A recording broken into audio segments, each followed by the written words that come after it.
If you're anything like me, when it's dark and rainy outside, it can make you feel a little bit uninspired, and creative projects can feel overwhelming.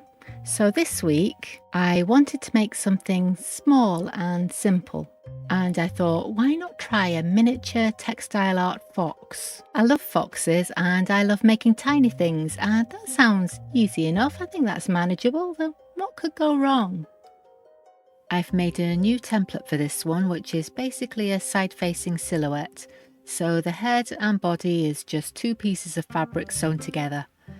This fabric does stretch a little, so the shape will be taller and narrower than the template. Allowing for that is pretty much guesswork. I know there are ways you can calculate it, but I'm not that mathematically minded, so I'll give it a go and adjust it afterwards if I'm not happy with how it looks. I initially tried stuffing with polyester staple fibre, which usually gives a really nice firm finish, but I just wasn't happy with how it was going in. The head shape was looking a little bit flat, so I took it out and started again with some high loft polyester. It's still a bit tricky to get it right into the little pointed nose, but at least the high loft fibre is slightly more forgiving, so it doesn't go into lumps. I've used soybean fibre for miniatures before, and that worked really well, so next time I do a World of Wool order, I'll definitely get some more of that. I want to make a little bushy fox tail, so I'm needle felting that with some acrylic yarn. I figured if I can make a core from a strand of white super chunky yarn, then I can felt around it with some of this copper coloured fibre and then trim it to shape so the white shows through at the tip. The loose fibre is some of the excess from the yarn I used for the larger fox doll I made the other week. I always try and save whatever I brush out so I can use it for other needle felting projects. That way, very little gets wasted. I'm using a bit of scrap foam as a felting mat. I do have an actual felting mat somewhere, but I can never find it when I need it. You would think that it'd be hard to lose something on a 36-foot narrowboat, and yet I somehow still manage it.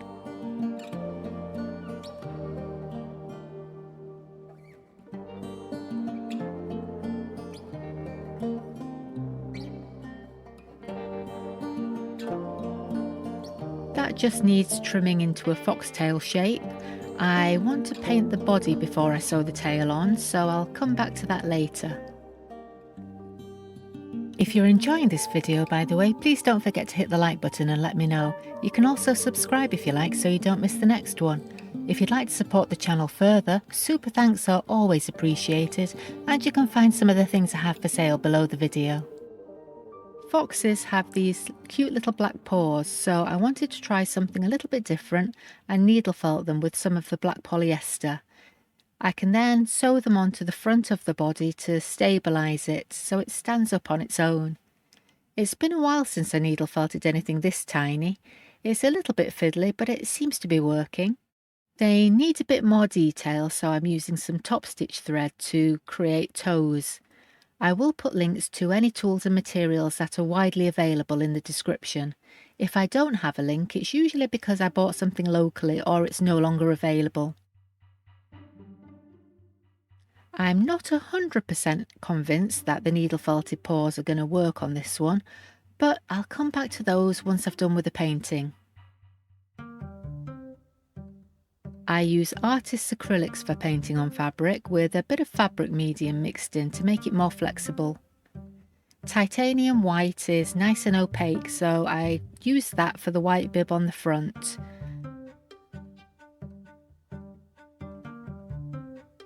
I've mixed a rich orange shade for the rest of the body with some Naples yellow and burnt sienna. Burnt sienna on its own is quite transparent. The Naples yellow lightens it slightly and it gives it more opacity.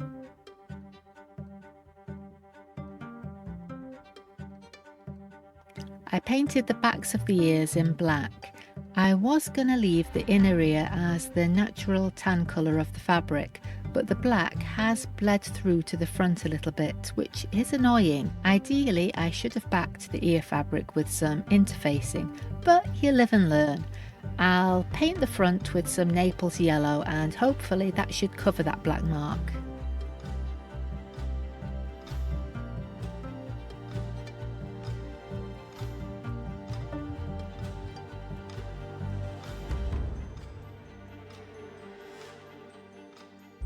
That seems to be covering well. I'm adding a little folk art design to the front. I was going to paint something down the back, but I don't want to overdo it on this one. I think sometimes simple is better. I know the traditional way to do this is with a couple of really quick brush strokes. I'm in awe of artists who can do it that way, but I can never get it that precise. So I'd like to take my time with it.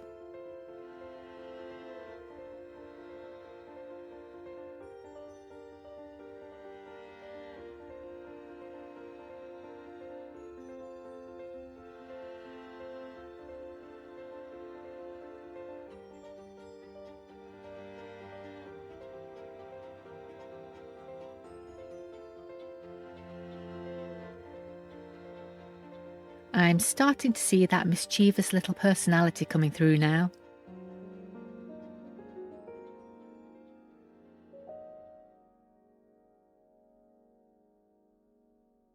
I'll heat set the fabric medium with a hot hairdryer, then it'll need a couple of coats of polyurethane varnish to protect the finish.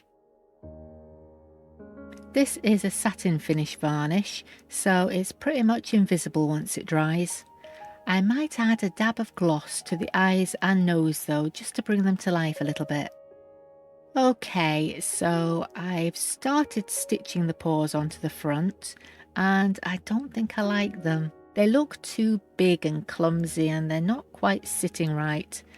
I'll have to come up with something else.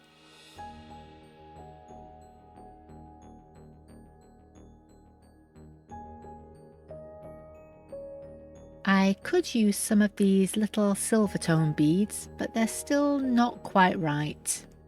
These copper finish ones might work better. They look about the right size. Which do you prefer? Leave me a comment and let me know. The tail just needs a couple of stitches to hold it in place, then she's ready for a photo shoot.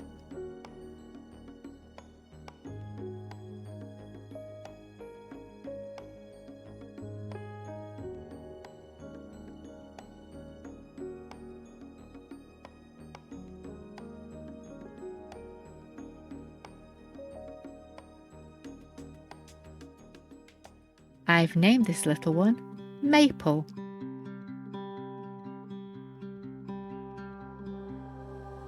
If you'd like to see me make a larger fox doll and hear about why these little characters have such a special place in my heart, I'll leave a video here for you to watch now, and I'll see you next time. Bye!